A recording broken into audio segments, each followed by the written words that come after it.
Off the Hook, airing on offthehooksports.com. Your home for real news, real opinions, and what really matters about Tennessee athletics. The Off the Hook podcast at offthehooksports.com or Facebook, YouTube, Twitter, or wherever you go for your favorite podcasts. Apple Podcasts, Spotify, Stitcher, Google Play, TuneIn, iHeart. Like, share, follow, subscribe. Off the Hook with Dave Hooker starts now. Welcome to the program. We invite you to like and subscribe. Amanda LaFratta is always with us, and she's the LaFratta with the bestest, or the LaFratta with the mostest, or something like that. Amanda, good morning. How are you, ma'am? I am doing well. How are you, Dave? I'm off and running on. It is officially 2 weeks until Tennessee kicks off the football season. So welcome to the program. We are loaded up today. Lots to talk about, including paying high school kids. What's next? Middle school? Why not? And as the NIL continues to grow, apparently. And also, we will take a look at the upcoming season, which again is just 2 weeks away, and it's starting to feel like it. And then we'll talk a little bit of Live Tour. Did much come out of that meeting with Tiger? You know, the one thing I've learned about golf that's a little bit different is they move a little bit slower, which is probably smart, to be real honest with you.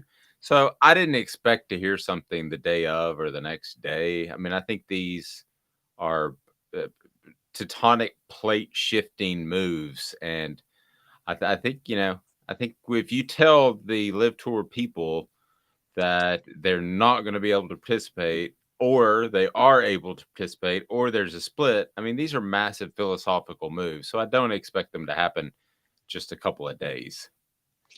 I would like for them to happen in just a couple of days. I feel like that is what golf needs right now, especially to stay relevant and stay alive. This Live Tour thing is just driving me insane, to be honest. And so that's just me. Well, I think there's some sense of urgency. I do, but I don't think it's a huge sense of urgency. I mean, we are in August, but I think something will be determined within the next month or so. I mean, I'm not saying it's going to drag out for years. I mean, it's not college football, for goodness sake. So, Thank God for that. Yeah, I mean, college football, we've been talking about playoffs and players getting paid and all that sort of thing for now. Goodness gracious, 20 years, and now it's just happening. Whether or not you like it, the thing was, it was supposed to happen. So Tennessee will be on the practice field tomorrow. They have today off, so they went with a 5 day on, 1 day off, 5 day on, 1 day off, and now it's a 2 and 1 off, 2 and 1 off. So they will. They're still looking at how they're going to replace Velus Jones Jr. And he was just a absolutely electric player, Amanda. I don't know that you replace one guy like that. And sure enough, they said that it will take a committee of guys to replace him. I have zero idea where that music is coming from, so pretend you don't even hear it. But Amanda, ultimately, this is What was that? I think I got an ad from ESPN. So, but anyway, when you look at Velus Jones Jr. and what he brought, it's going to take multiple dudes to replace him. I don't think there's any question. Yeah, I mean, I agree with that. It's going to take a lot of people. And like you said, you don't just get a special player and replace him automatically unless you are one of those big time programs that, constantly is used to doing that. If you're not that program, then it's going to take a little bit. Good morning, Trevor, who says I look like James Woods. Trevor asked what in the world is going on with Bru McCoy. And, I think that the Bru McCoy situation comes from Tennessee not having an awful lot of leverage right now. I would venture to say if this issue were at Alabama or at Ohio State, they would have an answer. But Tennessee can't exactly call the NCAA and say, get moving. Oh, by the way, we committed 18 level 1 violations. Well, from what I understand, USC has to grant his release, and they haven't done that yet. Well, I know it's ultimately up to the NCAA. Now, the way the rules work now, I'm not completely sure, but they used to be you granted a release so that they could get their scholarship. They still had to sit a year, but now the rules have been Right. completely changed. So I'm not going to pretend to be 100% top to bottom. I thought it was just an NCAA ruling. No, I mean, from what I understand, the USC has to grant his release, and then the NCAA has to approve the waiver. So that's just what I have picked up on. Well, that would make a lot of sense because Lincoln Riley and that whole Oklahoma crew, they really hate the SEC.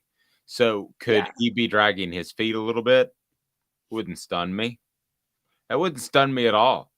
Is Lincoln Riley the reason that Tennessee doesn't have Bru McCoy? I don't know. I encourage you to like and subscribe to this show because I want to get into this a little bit. And that is, Amanda, if he is because of an SEC bias, that's an absolute shame. He had the ability to up and leave Oklahoma. Isn't it just a little bit hypocritical? What's the word? Hypocritical. It's very hypocritical to say, hey, you can't leave and go continue your career, but I can. That's troubling. Yeah, I don't really, to be honest, I really don't understand. Like, I don't understand what's going on. If this is a USC issue where they haven't released him, that doesn't make much sense to me, considering, like, don't you have players that have left, schools? I know at least at Pitt, they've left and gone to USC, and they're good to go. The So issue with Bru is he went to Southern Cal, he went to Texas, so that's a transfer, and then he transferred back to Southern Cal, so that's a second transfer, and then he transferred to Tennessee, so that's a third transfer. So that's what gets you. Actually, the second one is the one that you need the NCAA's permission on, much less the third. maybe USC is just butthurt because he's transferred from there twice. It wouldn't surprise me. I mean, in all honesty, if you're waiting on paperwork for USC, don't expect them to be incredibly helpful. Down and Dirty at 30 brought to you by City Heating and Air Conditioning. City Heating and Air has provided East Tennesseans with honest, dependable heating and cooling services, as they are all about integrity, and that is key. Amanda, that would be an absolute shame if SC in some shape or form. It would be a shame if that were the whole setup in college football, that somehow you could impede a young man's ability to go elsewhere. I hope that what we have kind of theorized, hypothesized is not the case. I hope it's not the case. I hope it's not the case either. But if it is, that is a terrible, terrible situation. And it's a terrible look for Lincoln Riley. So, I mean, basically we're, if that is the case, I'm going to side with all the Oklahoma fans that are giving him so much crap. Because, I mean, you really look like a dirt ball if that's the case. I'm not going to lie. Agreed. One of the things that's a little off topic, because I do want to get to news that really wasn't breaking, but was returned up that broke yesterday. And that is about the college football playoff and the future of the sport, and the fact that it is going to be way, way different. But this number just popped into my mind that was strange. So I'm all for getting yours and getting paid, but LeBron James gets a 2-year, $97 million contract. Can I ask something really stupid? So when you're that rich, okay, now I get it when somebody wants to get their big contract, and whether it's the NFL or whatever sport. But when you're that rich and your team needs that much help, could you not just say, hey, here's the deal. You don't have to pay me the same. Go out and get a free agent. Let's win a championship. But when Bronny comes along, be sure and bring in Bronny. So you could be like James Harden, who just did that. I think he took a $15 million pay cut because they're going after a championship. Well, he was also horrible at the end of last year, but there's that too. But still, he's a big name that they don't want to get rid of. But he also took the pay cut because he wants the championship. He wants to win. He wants to do what's best for the team. And I get maybe he's fat and horrible or whatever. I'm not saying that. You said that. I'm not saying that. But that, Tom Brady did the same thing at the Patriots. I think Tom Brady's a better example of what I'm shooting for. It's LeBron James. If anybody thought that he was altruistic in any sense of the word because he set up a scholarship in Ohio, this is ridiculous. He's not. He takes money from China, who has clearly done plenty of wrong and human rights errors over the years. And he lives off of it and he fakes things. And he flops like a soccer player. And I can't stand LeBron. I cannot stand LeBron. Cannot. Nerve there. We'll celebrate the day that he retires. Touched a nerve. They will won't do it. Yeah, they definitely won't touch a nerve. When you're riding around on your Pedigo bicycle. Pedigo Chattanooga is your locally owned store where you'll be treated like family, the region's foremost electric bike experts. They put their hearts into helping you find the perfect electric bike and get the most out of it for many years to come. Okay, this according to Pete Thamel that I want to dig into because I love Amanda's. Well, I love my opinions, but I really like Amanda's. I love him. I love my own opinion. I love my opinions, but Amanda's are above average. Thanks. Just joking. The 11 college presidents and chancellors who make up the College Football Playoffs Board of Managers met via Zoom on Monday and began a discussion that could reshape the future of college sports.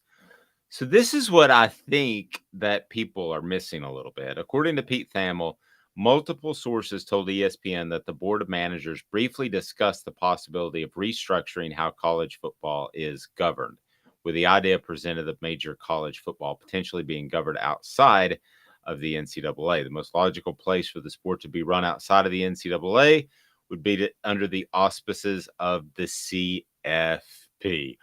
Bum, bum, bum, bum, bum, bum, bum.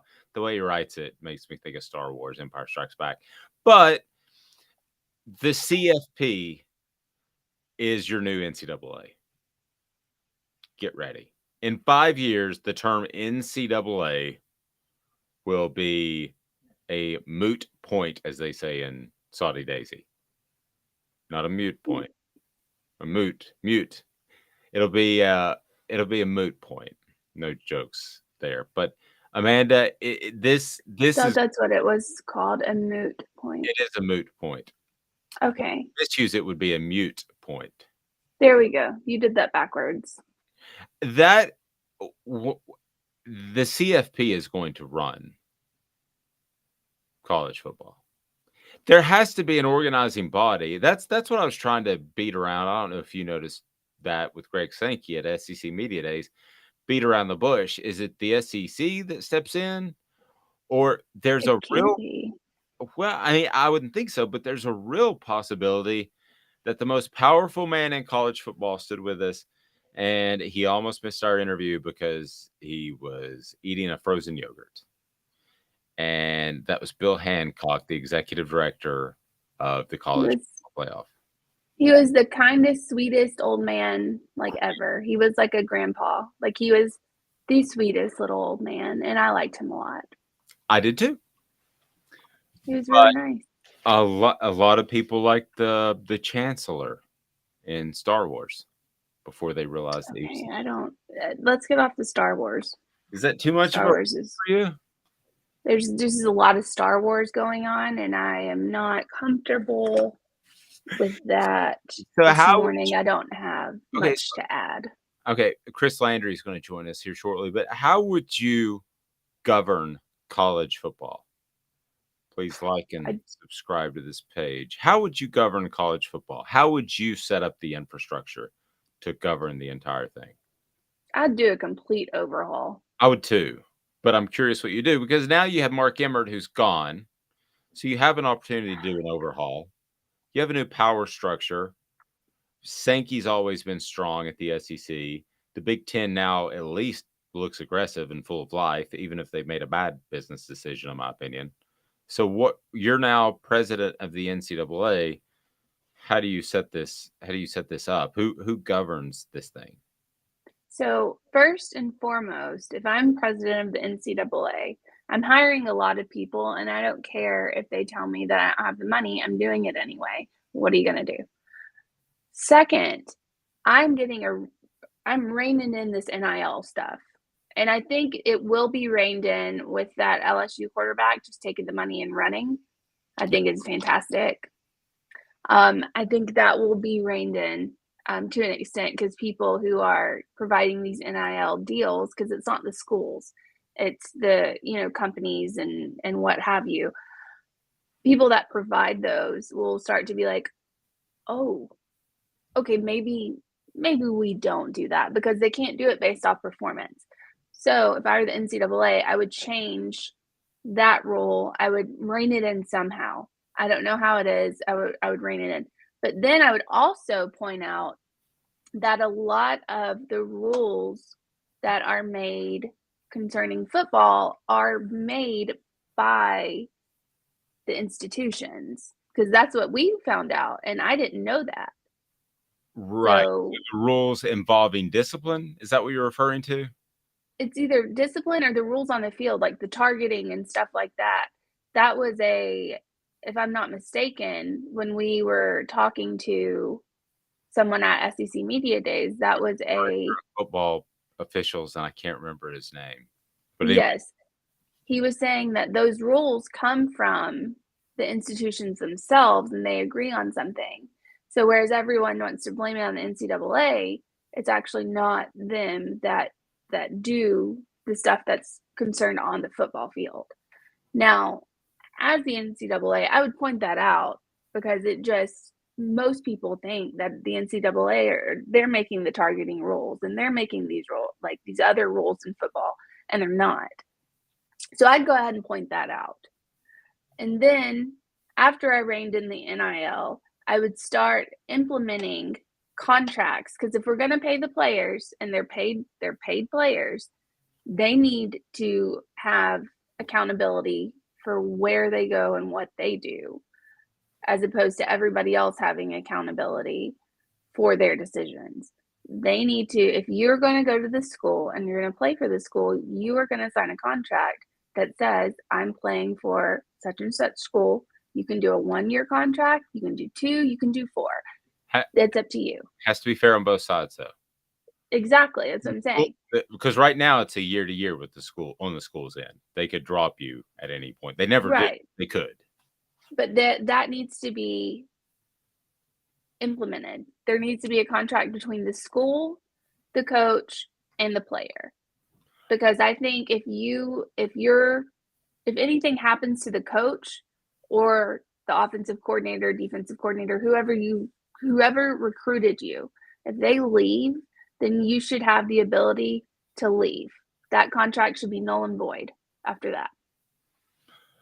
Okay, that's a bit of a slippery slope. I like where you're going, but let me challenge it just a little bit. Okay, so if it's the head coach, that's easy, right? Head coach is gone. Mm-hmm. You have the right to leave. What if it's your offensive coordinator and it's whoever recruited you? Okay, so would it be head coach, offensive coordinator, and recruiter, or would it be head coach and or recruiter? It would be head coach, coordinator, recruiter. Okay. So if any of them break rank, basically, if any of them break their contract or leave, then your contract is now null and void. Okay, now let me throw something else at you that the universities would say, which is bunk. Okay, it's not true, but I'm going to play the other side. Okay, you can't do that. You can't go ahead and take that approach, because we recruit as a group, a unit. There is no one recruiter, but it's a group of recruiters. It's a team effort. That's what we do. That's false, because there is a recruiter named to each player. There is. You can look it up. You can find it. No, I know. There is a specific recruiter. I mean, I'm telling you like your school. Yes. There's a specific recruiter assigned to each player. Therefore, you might do it as a unit, but this person has responsibility to this kid. Okay. Let me throw this at you too. Mike Okay. Eckler, Tennessee's outside linebackers coach. He recruits a young man, gets him to commit. He is the key recruiter. Young man gets there and he puts on 20 pounds in no time, and he is a defensive end or maybe even a defensive tackle. So then Rodney Garner is his position coach. What about position coaches? I'm just trying to illustrate the slippery slope. No, I understand that. The position coach doesn't matter because you didn't sign up under that position coach. Even if you switch positions, it doesn't really matter because that's not what you signed up to do. It is one of those things where you signed up to do this, like to be here under this person to do this job. If you switch jobs, that's on you. That's not on anybody else. If the coach says, hey, come play this position, that's on you. Well, and you mentioned contract. I would take it a step so far that the young man could designate his lead contact. So which you're using the term recruiter, but let's say, for instance, that he just develops a relationship with Bob, the linebackers coach, but he really wants to play for David Cutcliffe, the quarterback guru. I'm just using an example. So he could designate his one coach in that contract that if he leaves, I'm gone. So he would have the head coach coordinator, and he would have, I'm going to make up a brand new term, which basically would mean a preferred point of contact. That's whether that's recruiter or that's position coach. You can have one or the other. You pick that guy on the contract. He goes, you're clear and void. That's a better solution. I think that hits the target. There you are. The end. I mean, that covers everything. Yeah. Watch out, global warming, because we got that fixed. That took less than like 10 minutes. Amanda pounded that out. I have no disagreements. That was perfect. Brought to you by The Mattress Place. 22 years on Chapman Highway. Marine Corps veteran owned, A+ accredited member of the Better Business Bureau. Over 225 5-star reviews on Google.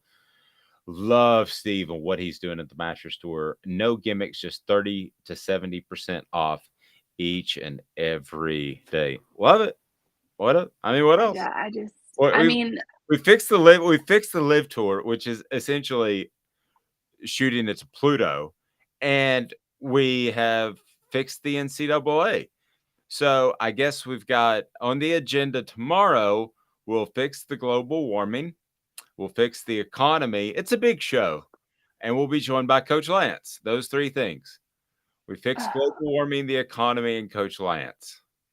Well, okay then. But I'm just letting the NCAA know that I am available. I'm sorry, Dave. If the NCAA comes calling and needs to implement these changes, I will gladly take over for you. I could be like your media relations person, couldn't I? You said you were going to hire a bunch of people. Well, yeah, I'll hire you to be my media relations person. That is the bizarre thing Mitchell saying, fix the economy. Good luck. Amen to that. Yeah, right. It does bring me back to just how slow the NCAA moves. I mean, even if we just came up with something that's a bad idea, it solved a lot of situations. Could it have problems that we don't foresee in 2 or 3 years? Possibly. But at least we made some progress. It is time for today's tough question. Jeez. Right now, I have no idea where Amanda is going to this. Chris Landry going to join us at LandryFootball.com. Today's tough question. Let's try this bet. We do our research. Have you done your research? Better. We're working like heck. Today's tough question. What's the real debate? You sipping my soupe, Guadalupe? Exclusively on Off the Hook Sports with Dave Hooker and Amanda LaFratta. You drinking my sake, Kimosabi? Oh my God. Where did that come from? Which one? what any of them? Where do they come from? It's Butch Jones, Derek Dooley, and Philip Fulmer. What? Oh, you didn't realize that? There's no way. Okay, hold on. Okay. So, see if you can tell which one. I've got archives. We do our research. Have you done your research? We're working like heck. Today's tough question. What's the real debate? You sipping my soupe, Guadalupe? Exclusively That's not a coach. with Dave Hooker and Amanda LaFratta. You drinking my sake, kimosabi? Oh my God. Well, it's a little bit of Will Ferrell, too. Compliments. The Will Okay. Allen show. But, oh, my God. At the end. That's where I was wondering. Oh, my God. All right, no, I was wondering about the Will Ferrell thing. Where did that come from? Oh, that's Jimmy Fallon Tonight Show. Oh, okay. That's cool. I did not know that. Okay, so today's tough question. I actually have a good one. I've been working on it myself without your help. So that's fun. And I'm going to show you something. Let me go ahead. Okay, before I do this, how many days is it until it's football time? 14 days. All right. Okay. So just go ahead and put that on in there. Oh, look at this. That is Eric Berry, everybody. Yeah, super cool video overlay there. Graphic. Just a graphic. Just a graphic. Sorry. Yeah, so 14 days until it's football time in Tennessee. So how does this affect us in today's tough question? Where are we going now? So I'm going to do, who is your all-time favorite Tennessee player? And I know people think Peyton Manning will win. I feel like it's gone past that now. Either before it or past it. Okay, you bring up Eric Berry. I will tell you this. I will say me personally. Now, my list is probably going to be way, way different.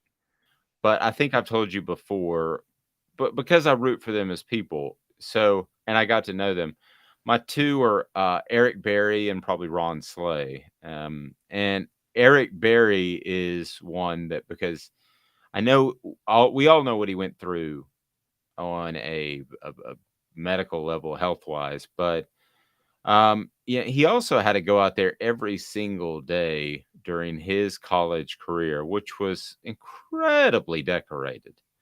And he had to be the guy that would answer the question, because Tennessee didn't really have a quarterback established for most of his career, I should say. And so he was the face of the program. So he had to answer the question of why they might struggle on that particular Saturday. And he always came out and he always talked, and I always respected that. So I don't know if you meant to, but you happen to have picked mine. That's my all-time favorite, and I think he's very inspirational in what he went through. So, Amanda, who do you think people will go with, or how do you want to set this up?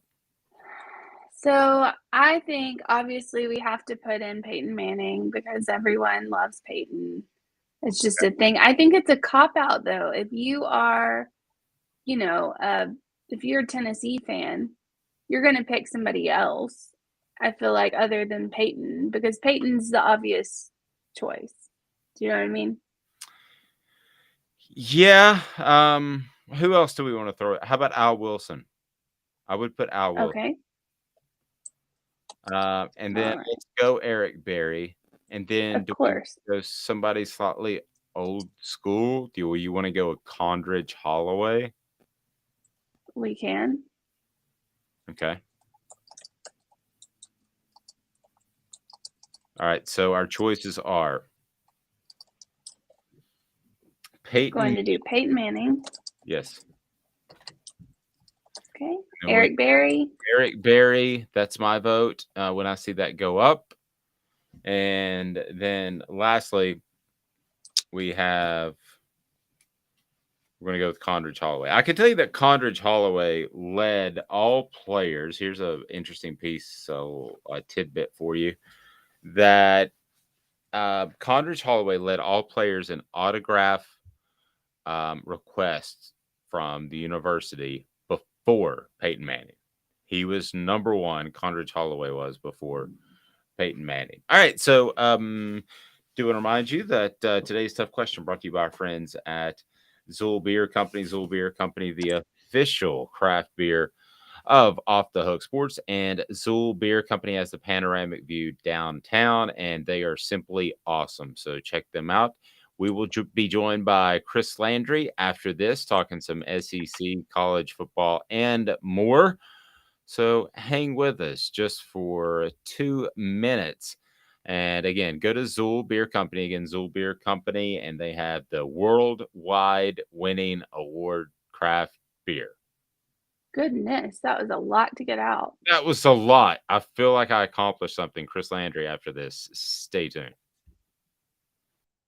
Gary Viles here. I want to personally invite you to North Knoxville's newest sports bar and restaurant. It's Big Orange Phillies, located in Black Oak Center. And yes, folks, it's happening in Halls. Big Orange Phillies offers family-friendly environment with homemade meals and the best deli-style subs around. Billiards, darts, jukebox, shuffleboard, and cornhole, and a full bar. We also offer valet parking on weekends and during special events. We even have a covered back patio. It's happening at Big Orange Phillies. We want, we need, and we appreciate your business.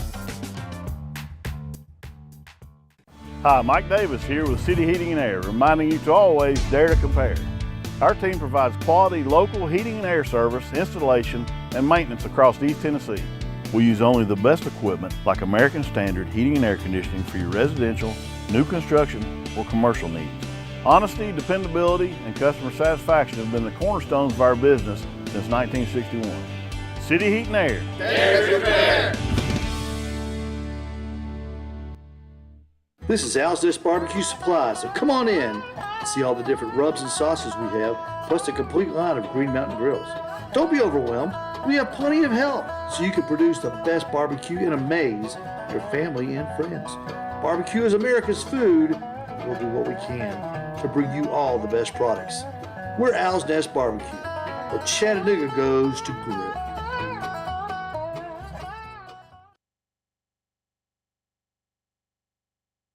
Do you want to own the more that owns every job? Then get to Vassy Lawn and Garden in Cleveland and get you a Toro. I'm David Vassy, here to talk to you about Toro.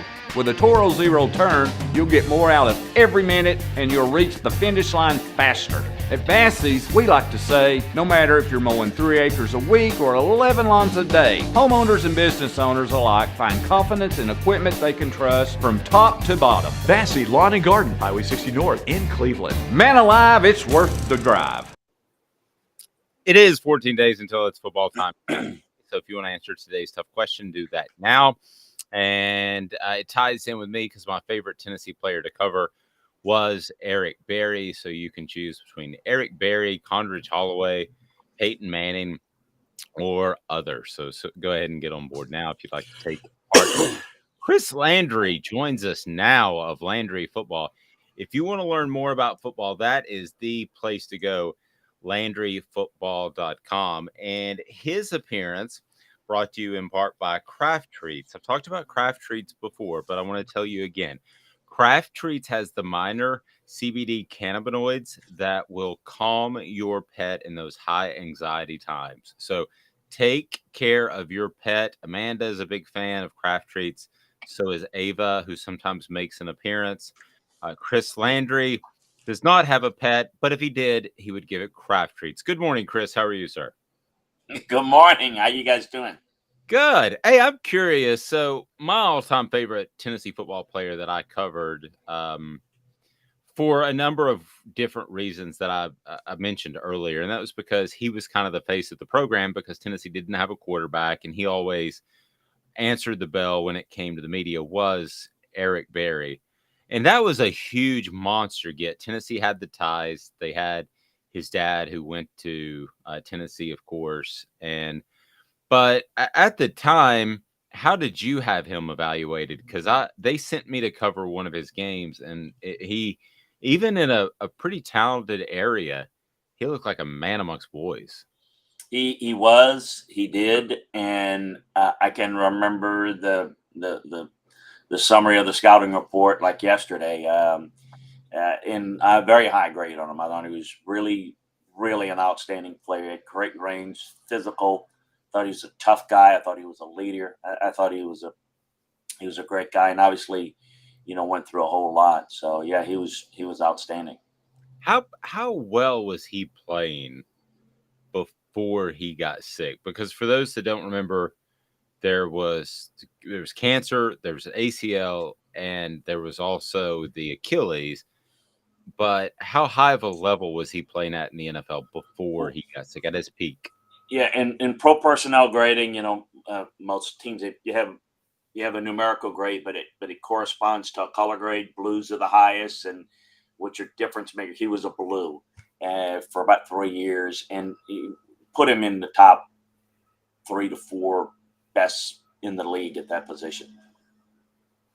Man, if you want to jump in there, go ahead and let me know as Tennessee heads into. We were talking about this earlier in the game week, which will begin next week with the Thursday night game. So you head into kind of a weird game week that's a little bit disjointed.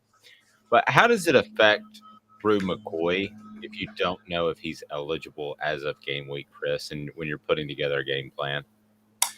I always try to, with a player, well, as a coach, to treat it like an injury.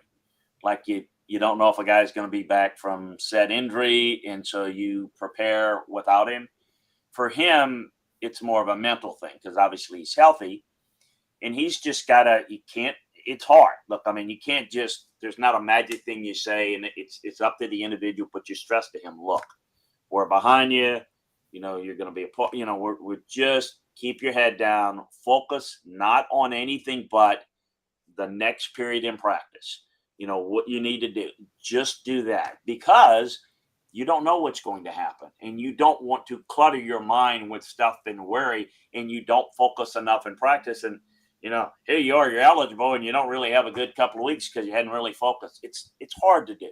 It's easy for me to say, but it's what you have to try to do in these situations. Just tell them, look, in your mind, mentally take reps, mentally be prepared, mentally work out on your own. Do all the things that you can as if you were going to plan, you're going to be playing week 1 because you might be. If you're not, we'll deal with it then. And it's easier said than done. So how important do you think Bru McCoy would be to this offense, or do you think that there are other guys who are just as good that could take his place? I mean, do you even think he would be a starter, or do you think, is he sitting behind Squirrel White and Cedric Tillman? Well, they're they play a different position. Obviously, Squirrel is going to be somebody that'll play in the slot in a 3 wide receiver set. Bru McCoy is as talented as any receiver on their physically. Now, the issue with him, and so he could be not just one of the top 2. He might be physically as good. Now, is he as productive? No, the biggest problem has been some issues with him maturity-wise. There's a reason why he's transferred a couple of times and moved around. So having talent doesn't mean you're a great player. He hasn't been a great player, and I don't know that he will be. I hope he'll get that chance and he'll walk through that door. But in terms of talent, he's more physically gifted than anybody on Tennessee's roster. So he'd be the number 1 guy if on his physical abilities alone. Is he going to be the number 1 guy here? Is he going to play a lot even if he's eligible? As I said before, and I've talked with Dave about this on and off the air, it's up to him. I mean, he's got to step up. It's your time now. You've got the ability, but I have done this. I just completed my 40th NFL draft. I have seen so many guys that have that just don't do anything because everybody thinks that all of these players work equally as hard or equally as motivated. They're not. They're human beings. And they're no different than somebody that does a radio show or goes out and sells insurance or works on cars. Or you got some people that are just wired different and some people that are just I do see this. A lot of times guys with great ability tend to live off that ability. I don't have to work as hard to get to a certain level, to get a scholarship, to get a starting job, to get and so the motivation for them to be as good as they can be is not because they're good enough. It's the car salesman that says, "Yeah, I sold 10 cars this month. The wife and I are going to Hawaii for the last, quarter or whatever, or, do I want to sell?" I mean, it's just, it's human nature. And it's the toughest thing to get a feel for in the evaluation process. With Bru, it's been a little unhappy, a little tough to coach. Does he maybe realize this is his last good opportunity where people are going to trust him? I don't know. But right now, we've got to get to that point where he's going to get that chance to prove himself. And I don't know what's going to come of it. Maybe a bust, may not play, may not do much of anything. But physically, he's got the goods. So I'm sorry, Amanda. Go ahead. Sorry. So as far as that goes, I know there are people reporting that the holdup is actually USC not releasing Bru, and then the next stop would be the NCAA approving the waiver. Is that what's going on, or is it the NCAA? Are you aware of any of that? I've heard it, but I don't know that to be true. I know that's been reported. I don't know. I haven't. I don't know what I don't know that they are holding it up, or maybe they are. I don't know. But that it's a possibility. Well, I say it's a possibility because that's the steps that need to take place, but I don't know. I'm assuming, it's always dangerous to assume, but I'm assuming the guys that are reporting on it have probably checked, and I know this, that they're from the Tennessee side. That's probably what Tennessee has told them. Look, we're waiting on USC because that's probably the word they've gotten from the NCAA. So if I had to guess, probably a lot of truth to it. In this day and age, some stuff's reported that's completely off basis, but it's the best I can do because I don't know. I haven't checked into it really. Right. The Bears play the Seahawks on a Thursday night game. We record on Thursday if that's when you're watching, but don't worry, this isn't timely because I wanted to ask you about Bellis Jones Jr., how difficult he will be able to replace because, wow, you talk about a guy who went through kind of the Bru McCoy sort of journey and ended up being impactful in so many ways. And Tennessee saying yesterday it's replace him by committee. How challenging is that? Oh, it is. By the way, he's had a really good camp for them too. I don't know how much he's going to play tonight. Maybe better watch early if you want to see him. He won't be there long. He's really tough, smooth route runner. He's got explosiveness, just a playmaker, and those guys are tough to replace. The production level, the experience level, that's the biggest thing, and probably the is that kind of we just talked about with Bru McCoy is you lose a guy that has that much experience, that much production, and you're kind of going with a very, very talented guy potentially, but an unknown quantity in this system. I think it's always difficult. But look, that's football. It happens all the time. It's just line up, get ready, and I'll say this: it's just you guys talking about two things. This Tennessee offense, Josh likes to play 3 receivers, but he doesn't rotate as much. A lot of it has to do with the fact that they go so fast that they can't rotate, but that's the whole game plan. So if you look at it, it's getting the best 3, and then obviously you want to build from a depth standpoint. If any one of those goes down, that you can plug them in. So it gives you an opportunity right now to build some depth with some other guys. Yep. So Go ahead. So out of all the players in Tennessee's roster right now, who are you expecting to see big things from this season? Like if you had to name one player that you're excited about to watch, or maybe that people don't know off the radar, who are you most excited to see perform? Well, he's no longer of the radar, but I've been saying, for a long time, I thought Bru McCoy was special talent. And so he comes to mind as the guy that I was probably most interested in watching, who could have an impact because of what we just talked about, because of the fact that you've got a great player that you're replacing, and somebody that can come in and really help. So he kind of jumps out of the table. As it's not one person, but obviously the offensive tackle positions is really important. And the secondary for me are huge. Who's, is somebody going to step up as a pass rusher because I thought they did a really good job with basically two main pass rushers. How's their pass rush going to improve? Now, there are two ways you can do that with better play up front at defensive tackle, where you can clog the middle and allow those edge rushers to be a little bit more free and get another guy. I think with the pace of play in this style, I think you need to have 3 and 4 good pass rushers. So to me, those are the type of guys that I think are that I'm most interested in. And out of this last question for me, I promise. Out of all of the transfers that are coming in, you have, was it Walker? You have Turrentine.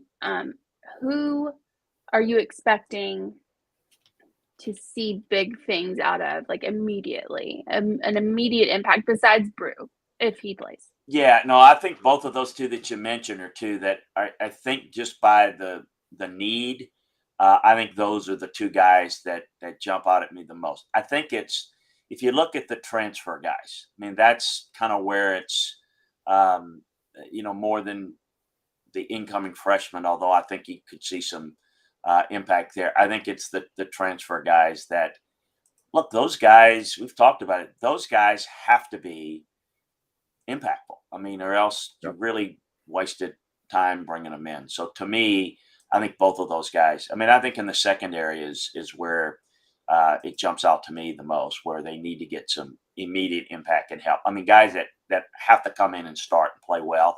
I mean, they're going to start. They don't play well, it could be a problem because there's really not a whole lot there. Chris, it is a program that Tennessee's always going to keep an eye on with the connection between Josh Heupel and Oklahoma. But you said something the other day, and we were about out of time, so I didn't have a chance to delve into it.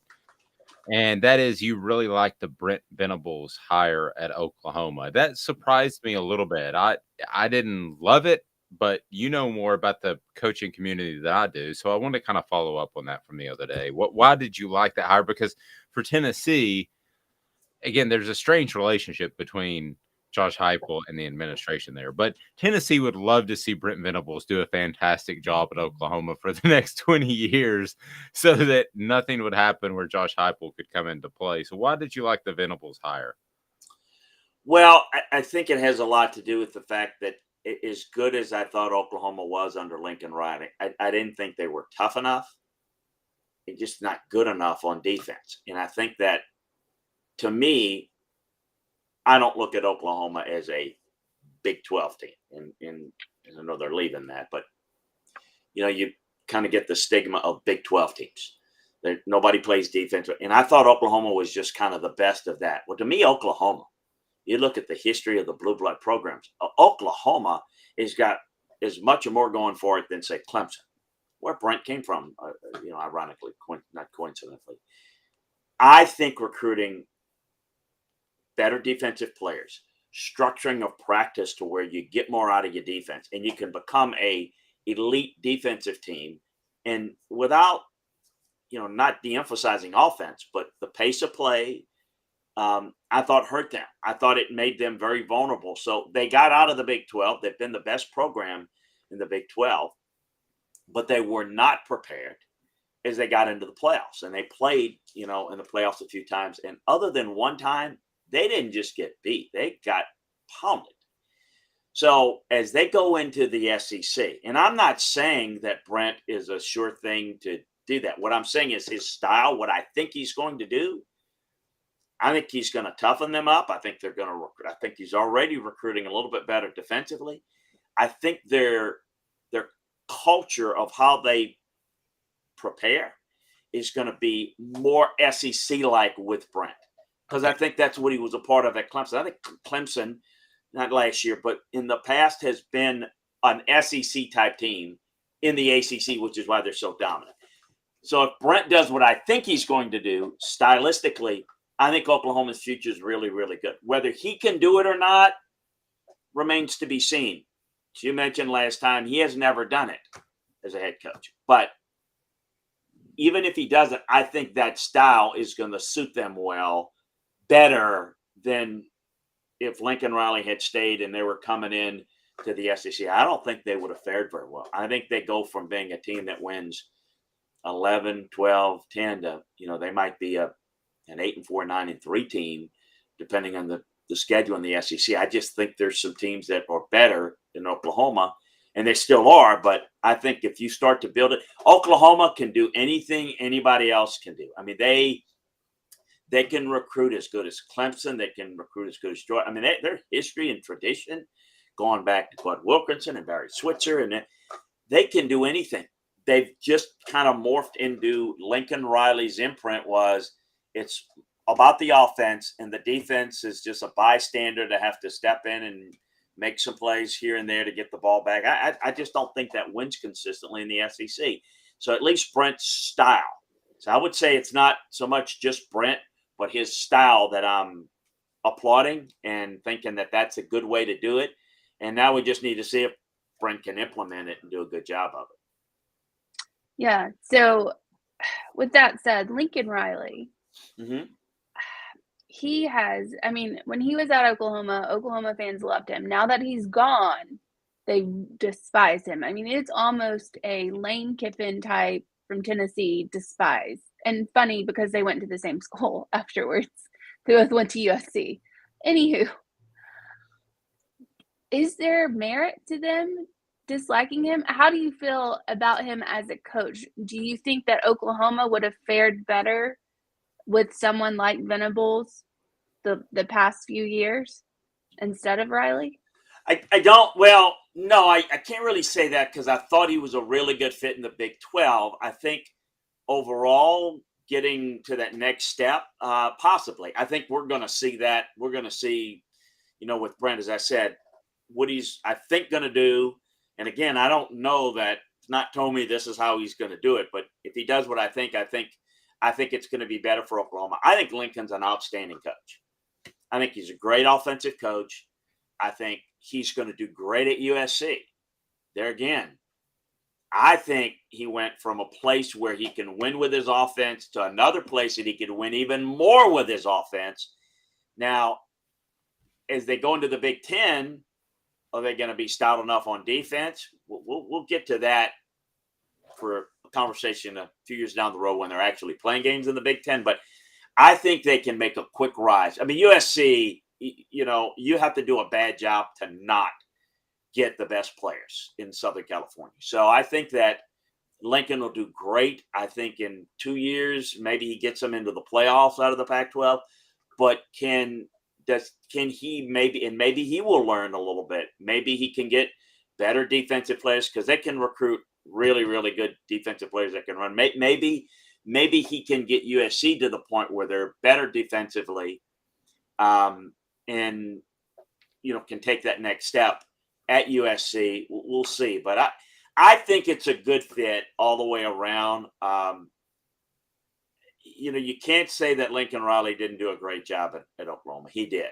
But I think for the fans at Oklahoma that were a little tired of, okay, we win the Big 12 and we get, foot stomped in the playoffs. It looked like they weren't even on the same field and LSU only did it for 1 year. That's an up and down program. And that's not a good comparison. But, when Oklahoma got there, they just didn't match up. And I think that began to wear on them. But you know how fans are. I don't really. Fans are short for fanatics. You're right. They all loved him. He's not leaving us. He'd never leave Oklahoma. Oh, they're not looking. And then the whole the ruse of the smoke screen of it's LSU and it was USC all along. They hate him. that's life in fandom. I understand it and really don't pay much attention to it. But yeah, I can understand their frustration. I do some shows in Oklahoma with guy Teddy Lehman, who's a linebacker on the last when they played LSU for the national championship in 03, and they lost LSU. But that's the thing about Oklahoma. Under Bob Stoops, they were a defensive team, and when Josh was the quarterback, and White and all those guys, that they were not a great offense, but they were good. And then even when Leach was the coordinator there, they played good defenses. So I understand the frustration with the Oklahoma fans. They've always been frustrated with Lincoln about their defense is not good enough, and he doesn't focus on it. And I know that was something that I said a lot over there, and it got a lot of play there. I got some feedback from the Oklahoma football office about that. So, looking at the SEC, so there are two people on this show currently that have made. No. Just like, man, you're a little harsh on this stuff. I get that all the time. There are two people who have drawn the ire of college coaches here. Sorry, Amanda, go ahead.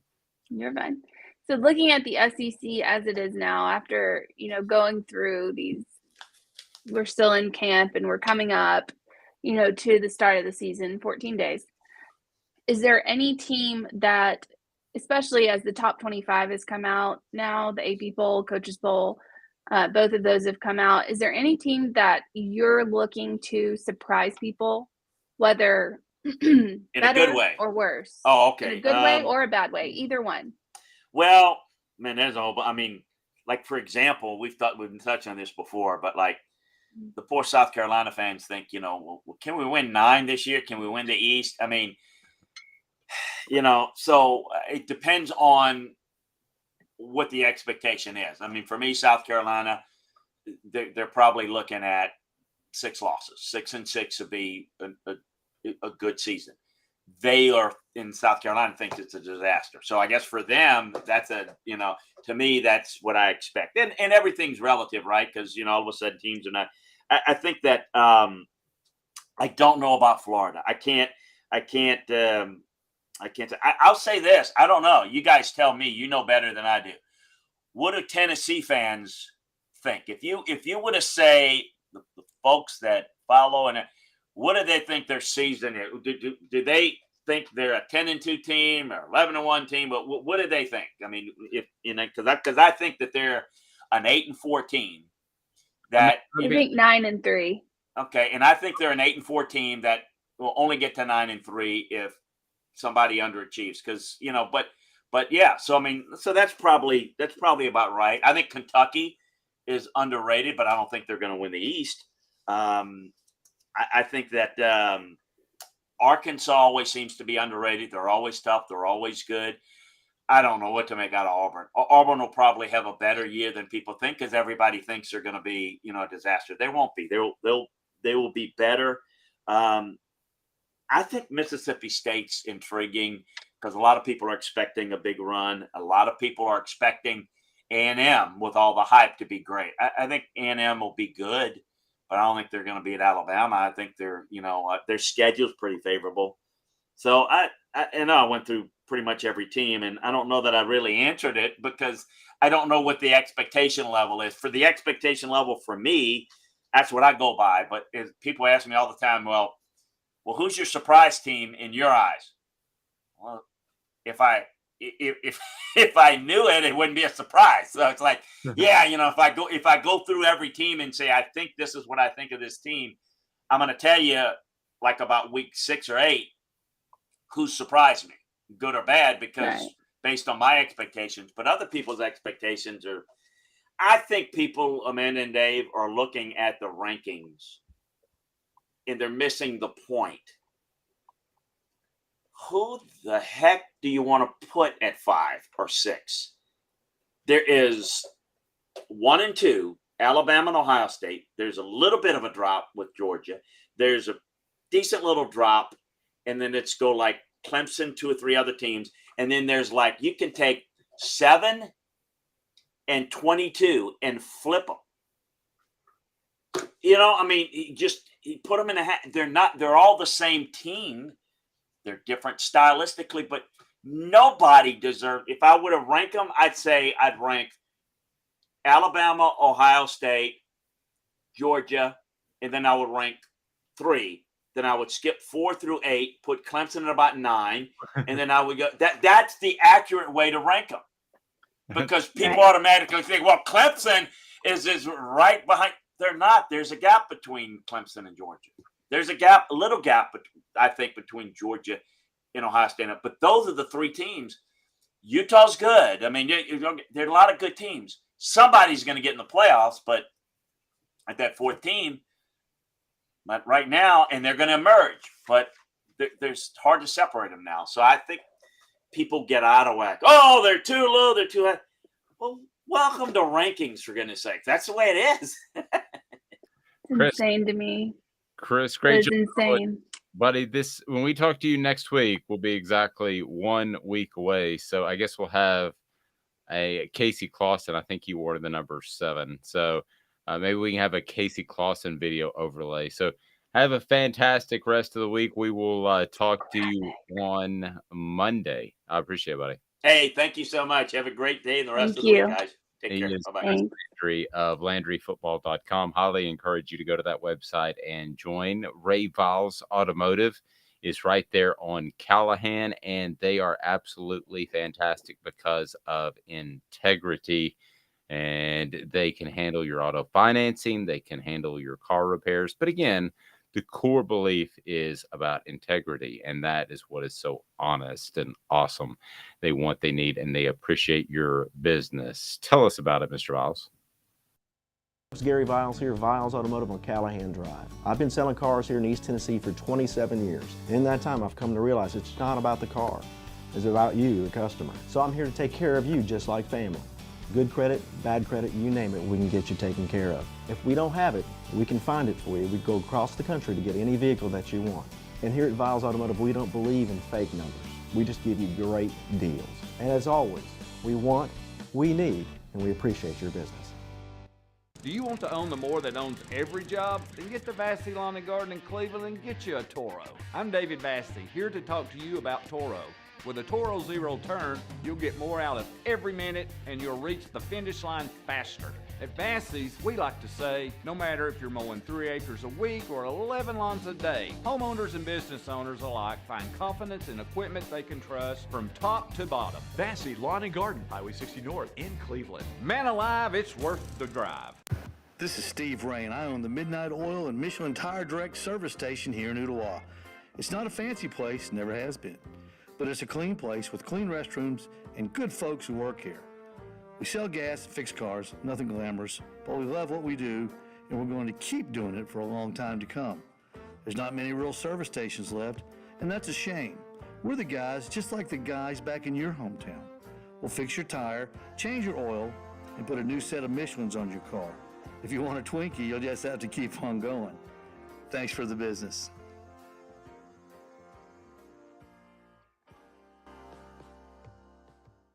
Hi, Mike Davis here with City Heating and Air, reminding you to always dare to compare. Our team provides quality local heating and air service, installation, and maintenance across East Tennessee. We use only the best equipment like American Standard heating and air conditioning for your residential, new construction, or commercial needs. Honesty, dependability, and customer satisfaction have been the cornerstones of our business since 1961. City Heat and Air. Dare to compare.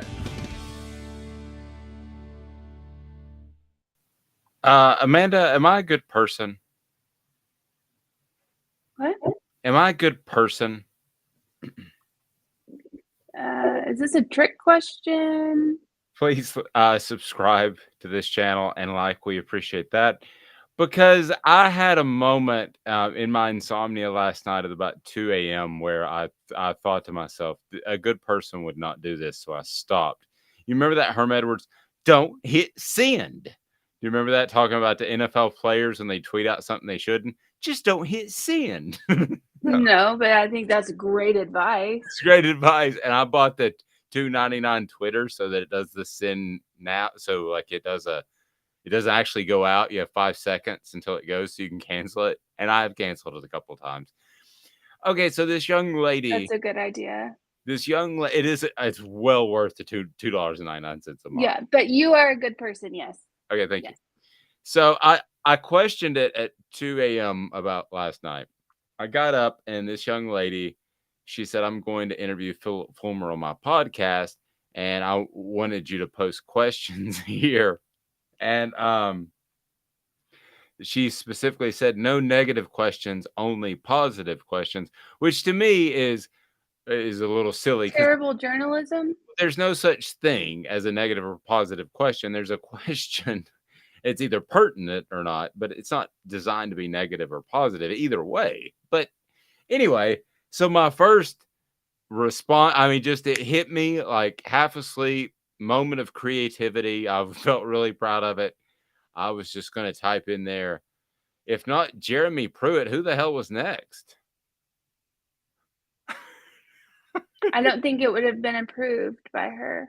If that's where you landed, how much further down the list do you have to go to get a guy who doesn't pay players and can coach?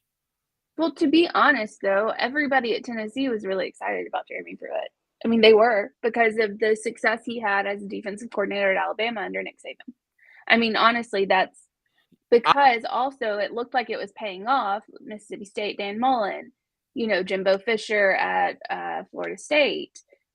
Will Muschamp was at South Carolina at the time, so we're not going to count that one. But it looked like the coordinators under Saban, Kirby Smart at Georgia, looked like the coordinators under Saban were paying off. So yeah, I thought this guy was a dolt from the get. Now, I'm not going to argue with your assertion. But you are on the inside, so it's a little bit different. Yeah, you could be absolute. Maybe the fan base was excited. I thought when he started with I at the press conference and then quickly changed it, that to me was disturbing. Like by the next press conference, he dropped the I, like Saban says, because he felt insecure about it. Well, to me, just be who you are from the get and keep being that person. So either you're disingenuous by using I, or you're disingenuous by not using I. Fine. So Brian Kelly. So what are we saying about Brian Kelly? Thank you. Exact same thing. Thank you. Just be dude. Nick Saban I'm sure he's put on some sunglasses and act kind of cool in recruiting, but he doesn't walk in the air and act like a total goofball. That's not what you want. He doesn't. A couple of other questions. Well, actually, Caleb said most questions sports reporters ask are stupid negative. I disagree. I don't think they're stupid negative. I think they're just stupid, to be honest. How many times has Nick Saban reamed somebody for asking the same question that's been asked over and over and over? You're not going to get a different answer. You're just not going to get a different answer. However, I cannot stand it. And I'm going to say this, and it sounds sexist, but I'm a woman, so I don't care. The women on the sidelines, for the most part, there are a few exceptions. And I know that these questions are handed down, but it's, how do you feel about this loss? How do you think they feel? Well, but it's a loss. It kind of you'd like to have something more. I can tell you that a lot of the very successful sideline reporters, male or female, have a very good producer that's kind of like right there, and he's watching the game, because they do have to be mindful of how they look. Now, there are other people that played before. So speaking of female reporters on the sideline, do you want to hear my Jill Arrington story of how I totally look like a creepazoid? Do you remember Jill Arrington? No, but let me finish my thought, because I have a little bit of thought, and then you can tell me your Jill Arrington story. Okay. It makes especially, well, Booger McFarland's a different story. That was a little weird, but it makes sideline reporters, especially women, no one takes them seriously. In that, when they put him in the little Monday Night Football. Yeah. Ooh, that was terrible. but it makes people think that they are dumb as rocks, and it makes them look stupid. Ask a coach about what he's going to do, what kind of defensive changes he's going to make to stop the quarterback from running all over him. Right. Ask questions like that. Don't ask, how do you feel about this loss? Well, you know what? So-and-so, I feel great about it. Real excited about the fact that we just got our butts handed to us. Like, no, ask them intelligent questions that people want to know, not how do you feel? No, Okay, go and your Jill Arrington. No, I'm with you on that. I can roll with you on that. Find something specific, like for instance, it seemed like the other team was getting a strong push up the middle, and that affected your quarterback. Something like that. It would be good. Pertaining to football would be a great. Two slightly specific questions. Now, they're not going to sit there and tell you the adjustments they're going to make at half, and don't expect them to. But two slightly specific questions, that's about what you're going to get in. And if you do that, you've accomplished your goal, right? Exactly. If you get an answer from a coach that's not a typical yes or no or good or bad, then you've done your job. Pointing out like, hey, we noticed that, this running back is running straight up the middle. What kind of adjustments are you planning on making to avoid that in the second half? That's a fairly intelligent question where he'll say, okay, well, we'll move some people around or, run a different set, yada, yada, yada. That's an intelligent question. The whole, how do you, your player just went down with an ACL injury, your number one player. How does that make you feel? Okay. No. By the way, Caleb's saying that most of the questions you people ask are stupid. And then he said, sorry, I didn't mean to send that. That's okay, Caleb. We have thick skin. Josh saying, I hate hearing questions from most media members. Anytime Cedric, I assume he's referring to Tillman, gets asked a question, it's basically everyone thought you sucked in high school. Does that surprise you? You are right. I didn't even know that. That is the I think he was a 3-star. And that's the easy start when you run his bio on utsports.com and you're at SEC Media Days and you're from Columbia, South Carolina. Where do you start? Yeah, here you are. You're going to be preseason all SEC, but you were a 3-star recruit. Roll with it, said. Did we even ask him that? I don't think we did. I don't think we did either, because I wasn't even aware of that. I'll tell you what, Big Orange Phillies, you need to be aware that Sunday is a monstrous day. They are going to have Latrell Bumpus and Princeton Fant, current Vols, and they're also going to have Jabari Davis will be there as well, as they'll have T-shirts to give away, food and drink specials. That's Sunday the 21st, and we want to see you there at 1 o'clock. So love to say hello. We'll have some Hooker shirts to give away as well. So stop by again. Current Vols and Jabari Davis right there at Big Orange Phillies, the heart of Maynardville. And it is very easy to get to, whether you're in North Knoxville or whether you're in the Maynardville area. It's family friendly. It's just a great place. We're looking forward to it. And I haven't just dove into like a pile of wings at a sports bar because I've been so busy in a long time. So I'm just doing that Sunday. So we're going to knock out interviews and good stuff with the players, but I'm just devouring wings. So I will be shaking hands and not you. Yes. And you might have to change. If my contacts get cloudy, you might have to change them because I don't want to get hot sauce. Are you willing to change my contacts? I don't have contacts, so I'm not medically what are able. those two people doing? I think she's trying to put a contact in his eye. That's a bad idea. A couple of other people did want to weigh in on their favorite player. Mitchell said, I'm a fan of Montario Hardesty. Brother, I'm with you. That guy, he answered the bell in very much the same way that Eric Berry did, both from a health standpoint and a media standpoint. It was every single day you had to ask him, how's your left knee? It's not real good. How's your right knee? It's not real good. Somebody else said Reggie White. I think that's a very strong one as well. So today's tough question was, with 14 days remaining, my favorite Tennessee player that I covered was Eric Berry. So he wore the number 14.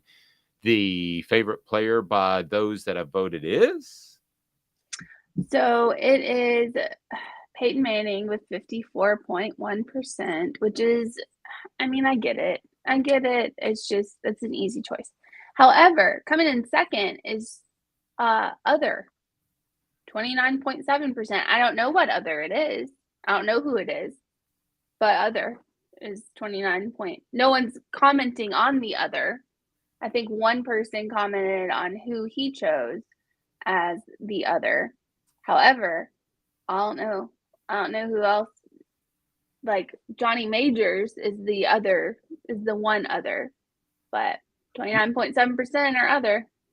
And Josh said, not directed at you guys, talking about asking said, yeah, we know that, Josh. I'll back you on this. Now, you will never hear me call out anybody by name, but as I listen to different press conferences around the SEC, golly bum, man, there are just some people that just I hate this. I hate to sound bad, but there's some bad questions being asked. There really are. You only have a limited amount of time, and I understand that. And yeah, I'm to the point where these press conferences, they should just send out releases. I don't even know sometimes what you possibly get out of those. And Amanda, the one that frustrates me the most, and I know what these guys are going through, is the 2 questions. And first, it's terrible journalism. You'll hear me do that from time to time. You never want the person you're interviewing to have to think about 2 questions. It's not a mental exercise. So, but you're asking it because they might take the microphone from you. You might not get another opportunity. So you feel like also, if the questions go together, I think that's fair. If you're like, okay, who do you think is the best player on your team, and how are they going to impact the team? I'm okay with that. But when you feel like you have to ask who is Tennessee's best pass rusher, and as a follow-up, who would be the backup punter? Yeah, if they're not related, I think it's stupid. It happens on a day-to-day basis. Not necessarily at Tennessee, but maybe. But it does happen. And but nevertheless, so we shall move on. All right, message board bingo. Do we want to get to that now? Are we ready to rock and roll with message board bingo? I know we had another topic we were going to get to, but the show ran along and Chris was just awesome. So let's go ahead and get to message board bingo right now. As Amanda asked the questions, she reads from a message board. Can I give the answer as to which message board this is being posted on? So if you can post before me on YouTube, by the way, please subscribe and like. The response has been fantastic. Tell your friends as well. We would greatly appreciate it. And we can kind of take this thing. We've got some big announcements that aren't small, let's say that are coming up, and that we feel like we're going to be able to slay it before long. We'll try to keep everything in hand. Hint, coming up. So tell your friends. All right, so let's do this. It is time for what? Message board bingo. Amanda LaFratta. I don't even know what you just said before that. Okay, we'll revisit that later. Subtle teases. Okay, so how do you know all of it? I just didn't tease it apparently good enough if you don't know. I didn't. I mean, I wasn't I was pulling up my message board bingo question, so it's fine. I'd probably just missed the last thing I got was hand, hint, and I was like, what? Okay. Anyway. Bird in the hand, better than 2 in the bush. I think that should be retired. I don't think anybody should be talking about anybody's bush. Felt bad the minute I said it. Go ahead. Yeah, thank you. All right. How do you say it? So it's the letters. It's been on mute. It's the letters NIL, and it says NIL or one syllable nil. So somebody's posting this, and they're saying it's nil. So that means they're saying, how do you say it? NIL is the first option, or nil. So you just say NIL. So what fan base would have said this? It seems incredibly difficult. This could be any fan base. No, it's just you have to judge it based on the brilliance. You're turning different colors. I don't think it's that difficult. I got a brand new light that I'm playing with. It has a remote control. I'm not sure that's it, but I can go full Trump right now. I'm orange now completely. Okay, I don't know. Don't politic this. I'm gonna go with Southern Cal. Southern Cal. You're not that dumb. It's Texas A&M. Oh, so you're saying Texas A&M has dumb fans? It's okay. Out of all the message board bingos, they would call that a mute point. Yes, out of all the message board bingos we've done, like I think Ohio State's the meanest, but Texas A&M asked the dumbest question. Ouch. What? All right. All right. Next one. Here we go. Message board bingo brought to you by our friends at Craft Treats, full spectrum CBD treats that contain minor cannabinoids that increase the benefits of CBD for your pet, storm anxiety, car ride anxiety. I have to take it because message board bingo makes me nervous. As it should. So just by the way, on the Craft Treats, Ava did something to her leg last night and she was limping and like crying. And I gave her a Craft Treat just to, I was like, okay, you need something. So I gave her one and she actually it's better. Like, I guess it killed the inflammation. I don't know. But I just gave her one. I was like, here, just take this because I feel like you need a little pick me up or whatever. Okay. Love it. And then she had a shot of whiskey and she was dancing on the bar. She doesn't like whiskey. She's a tequila girl. All right. So he's listed on the roster as 6'3", 200 pounds, but my eyes tell me he's closer to 175 than he is 200 pounds. There were reports of him putting on size and his legs looking bigger than when he first arrived, but his upper body looks very small and frail. I'm not a D1 athlete, but my shoulders and arms are bigger than his. If a huge part of his game is running, I'm not sure he'll be able to stay healthy through the entirety of an SEC schedule. Also, would it kill this kid to get a haircut? Reports are that he's leading in this QB race, and if you're going to be the starting QB in the face of a major university, you should be well-groomed. South Carolina. That was a good guess just because they have a transfer coming in, but actually it is LSU. Because their quarterback just said, peace out. I at first thought I at first was going towards Alabama until you said quarterback because I for some reason I thought you were talking about running back, and I thought to myself, with the running backs maybe that Alabama fans have had, they're a little spoiled, so maybe they see a guy and they micromanage him. That's what I was kind of thinking, maybe, but no one way off. Go ahead. No one. That's what people have learned at Alabama is you don't say anything. You don't micromanage anybody. You just let it happen. Just go with the All right. Just go with it. It's obviously working. What if we could do like a Saban interview and instead of trust the process, we drop in, go with the flow. And every time he says trust the process, you just insert that go with the flow. I don't want to die. I think I can do that sort of audio editing. Okay, go ahead. I'm sorry. All right. Anywho, so the original post was those two injuries are probably 1.5 wins off the projected record.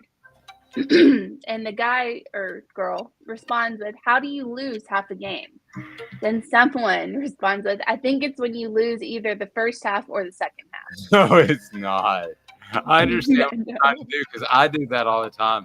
To provide you have to answer one way or the other. I do the half all the time. Yes, but just the one that came back, it was like, I think it's when you lose either the first half or the second half. I want to go with like a Vanderbilt egghead fan.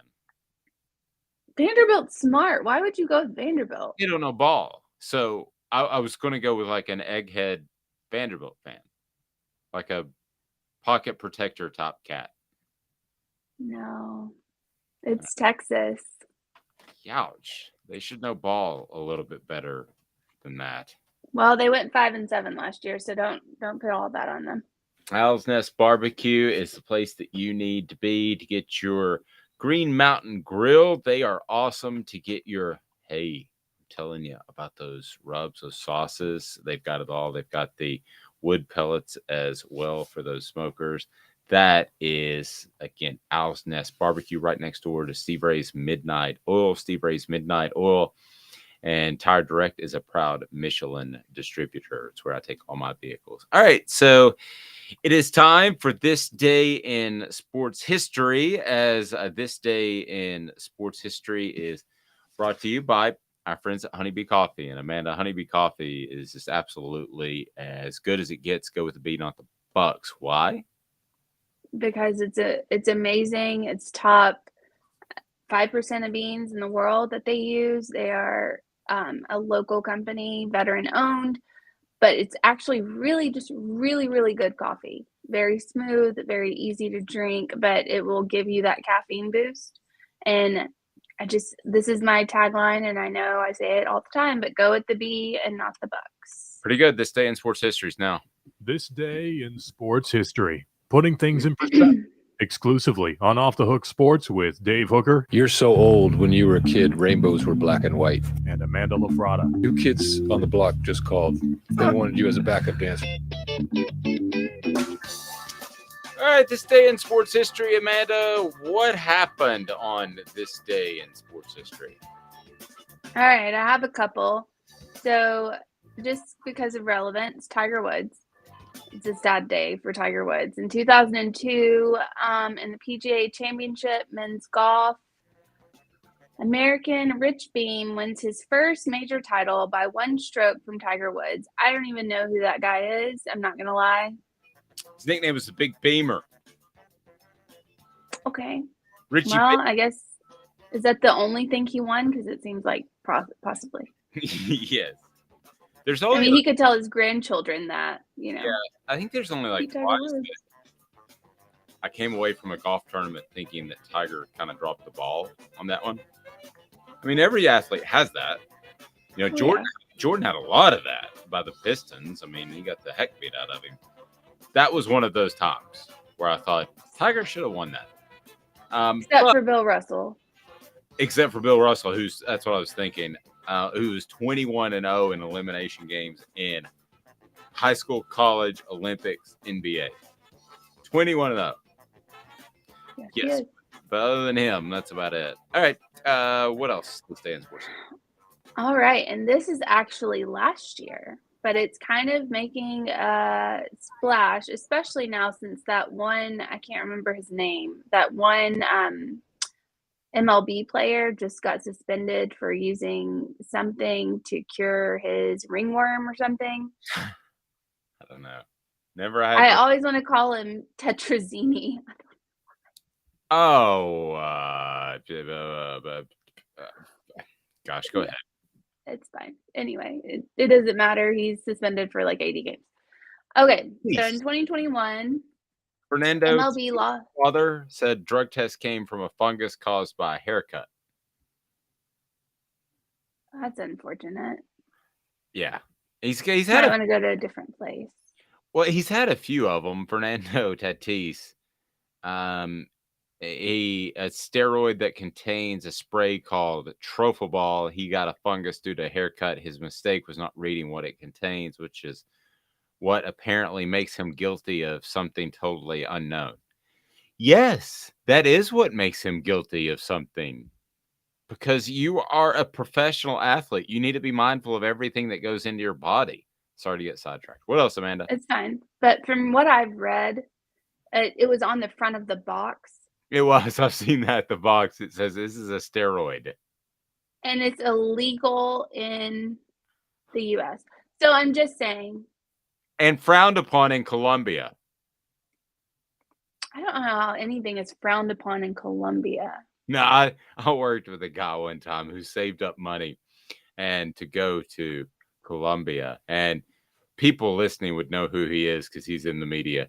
And he was super excited to go. And I'm like, why are you going to Colombia? And he goes, oh, I just had my friend said it was a good time. And I said, okay. Is that where blow came from? Yes. So okay, I'm just making sure. So you kind of see the direction this is going. It's a true story too. Yeah. So basically, it was he came back. I said, was it as good as you thought? And he goes, yeah, it was incredible. He said you'd have a cocaine-infused Coca-Cola. They still have those. You'd have that. You'd have a steak, and you'd have a lady. And he said, I just spent $25. Did he sleep? That's my question. I doubt it. I don't know. Did he look hungover? I just know a cocaine-infused Coke, a steak, and a lady cost $25 in the area of Columbia that he was in. That's all I know. Don't tell my friend that. My best guy friend, don't tell him that. He'll be going to Columbia. Well, he'll be headed to Columbia. Yeah. Have a fantastic day, everyone. Please hit that subscribe. Wait, and listen no. button. Yes. Oh, what am I forgetting? No. Do you have another one? Oh my gosh. Yes. We were going into that. It was the MLB. You went into the cocaine thing. Okay. And then here we are. Okay. So in 2021, MLB Los Angeles Angels pitcher Shohei Ohtani, and I said that right, and I'm proud, becomes fastest player in team history to reach 40 home runs in a season, also pitches 8 innings in a 3-1 win at Detroit. Golly. This guy's insane. Yeah, how do you pay that guy? Is the best pitcher, the best designated hitter, both? I mean, I don't know, but keep those boxes of steroid cream away from him, and make sure he goes and gets a proper haircut where he won't get ringworm. Maybe he's just on the good stuff that you can't detect. Possibly. Did he go to Columbia? $25. Get your cocaine, steak, and a lady. Maybe you don't have to pay him that much. Fantastic day. She's Amanda LaFratta. I'm Dave Hooker on Off the Hook Sports Today. We'll have more coverage of the Vols, including why Tennessee should look west, young man, in terms of college football recruiting. This is a presentation of